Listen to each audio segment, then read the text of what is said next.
nababanggit, i-claim mo, paniwalaan mo, panampalatayanan mo. Dahil ito ang isa sa mga gagamitin ng Diyos sa iyong pamilya, sa iyong pag-ministry. Kaya bawat mabanggit iyong panampalatayanan, iyong claim sa iyong buhay ng mag-asawa.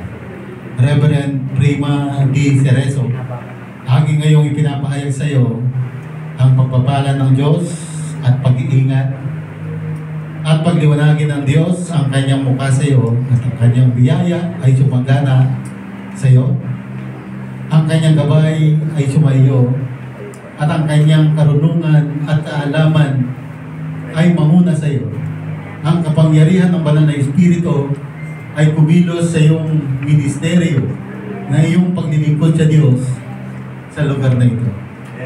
Pagpalain ka ng Diyos ng kagalakan at kalusugan, ang kanyang pabor at ang masagana ay dumalo sa iyong buhay at pagpalain niya ang lahat ng gawa ng iyong mga kamay. Amen. Tuparinawa ng Panginoon ang pangitain na ibibigay sa iyo ng Diyos sa iglesia nito. Amen. Sa iyong paglilingkod sa lugar na ito upang dalhin sa Kanya ang lahat ng tao sa pamamagitan ng magandang balita ng Panginoong Jesucristo.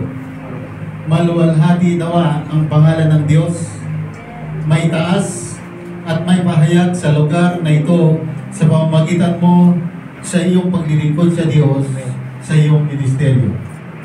Sa pangalan ng Panginoong Yesus. Amen. Amen.